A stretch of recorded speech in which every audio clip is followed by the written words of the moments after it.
You're staring at your credit card statement at 11 p.m. on a Tuesday. 3 cards, $23,000 in total. The smallest balance is $847 on a Macy's card you opened to get 15% off a purchase 2 years ago. Your brain does that thing where it calculates how many hours you worked to earn that debt. 60 hours, maybe 70 after taxes.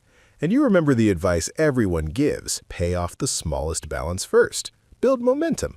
The debt snowball. It's supposed to work. You've read about it.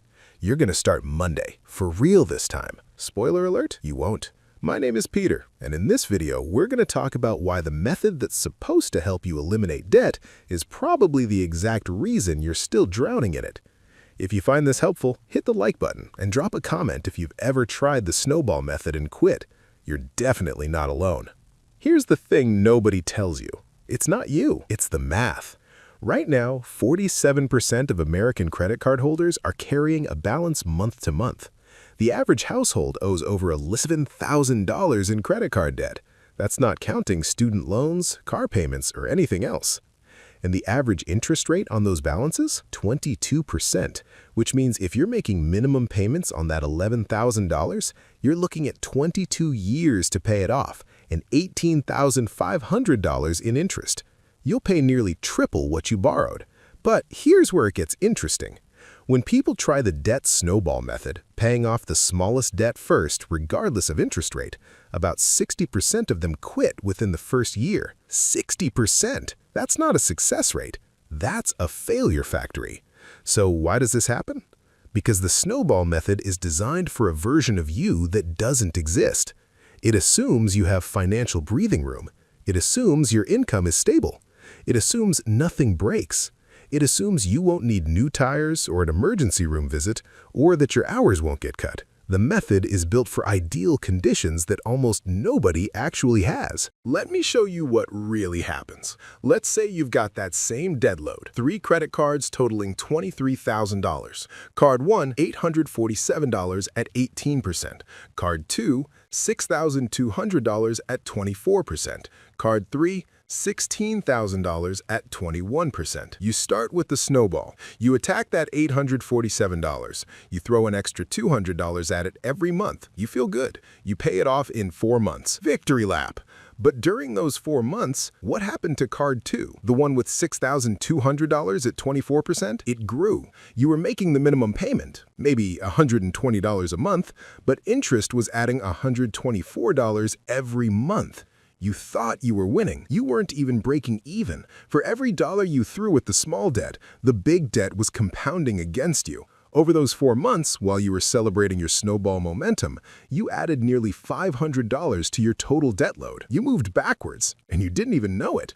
This is what the gurus don't tell you. The psychological wins you're chasing cost you real money, and not small amounts. Let's run the numbers on someone, call her Sarah, who follows the snowball method on those 3 cards. She pays off the smallest one in 4 months. Feels amazing. Then she moves to the $6,000 card. That takes another 2.5 years at her pace. Great. But that $16,000 card, the one at 21% that she's been paying the minimum on for 2 years and 8 months while she cleared the others, it's now $18,300. She hasn't even touched the principal. She's running in place. Compare that to someone, call him Marcus, who pays the highest interest rate first. Same debt, same extra money every month. But Marcus attacks the 24% card first.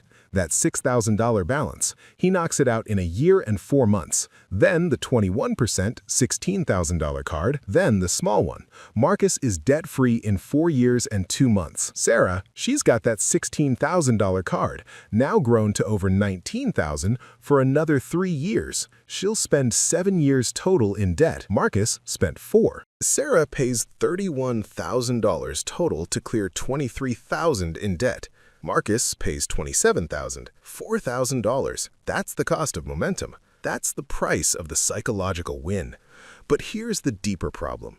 The reason the snowball fails isn't just the math, it's the system behind it. Credit card companies know exactly what they're doing when they set minimum payments. The minimum is calculated to keep you in debt as long as possible while avoiding default.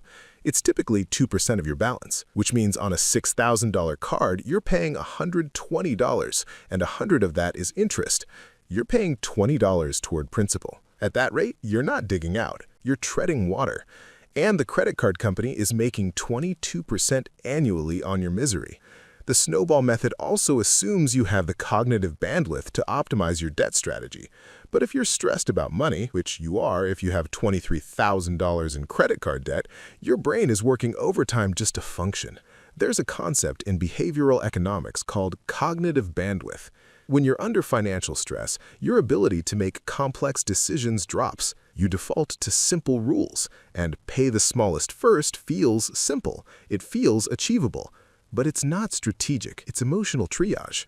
This is why 49% of Americans with credit card debt say it's just normal now. It's not that they don't want to be debt-free, it's that the systems designed to help them get out are either too complicated to follow or actively work against them. The snowball method promises quick wins, but those wins are hollow if the math underneath is eroding your foundation. You're not building momentum, you're building the illusion of progress while the interest compounds in the background. So what do you actually do? First, stop optimizing for feelings, optimize for math. Pay the highest interest rate first, always. I don't care if it's the biggest balance, I don't care if it takes a year to see progress. The highest rate is bleeding you the fastest. Stop the bleeding first. If that $6,000 card is at 24% and your $16,000 card is at 21%, the $6,000 card is your enemy. Kill it first. Second, if you can, consolidate. A personal loan at 12% to pay off 3 cards at 22% is not a sign of failure. It's a strategic move. You're cutting your interest in half. That's not kicking the can, that's changing the game. Or a balance transfer card with 0% for 15 months. Use it. Don't let pride keep you paying double-digit interest. Third, automate more than the minimum. If you're relying on willpower to throw extra money at debt every month, you'll fail. Automate it. Set up an automatic payment for the minimum plus whatever extra you can afford, even if it's $50. Make it automatic so you don't have to think about it. Your brain is exhausted. Give it one less decision. Fourth, if you can't make progress on high-interest debt even with extra payments, you need more income or less spending. Not both. Pick one. Either cut something, subscription, car payment, eating out, or add something, side gig, freelance work, sell stuff. But don't try to do both at once. That's how you burn out. Pick one lever and move it hard. And fifth, stop celebrating paying off the small stuff if it's costing you real money. I'm not saying don't acknowledge progress, but if you paid off an $800 card while adding $1,000 in interest to your bigger cards, you didn't win, you lost. That's not motivation, that's delusion. Let's go back to that moment. 11 p.m. on a Tuesday. You're staring at the statement. 3 cards, $23,000. But now you see it differently. This isn't about momentum. It's not about quick wins. It's about math. Cold, clear, unavoidable math. The highest interest card is the enemy. You know what to do. You're not trying to feel better, you're trying to be free. And freedom doesn't come from celebrating small victories while the big debt compounds in the shadows. It comes from facing the numbers, making the hard choice, and refusing to let the illusion of progress replace actual progress. You're not running toward motivation, you're running towards zero. And zero doesn't care about your feelings. It only cares that you showed up and did the math.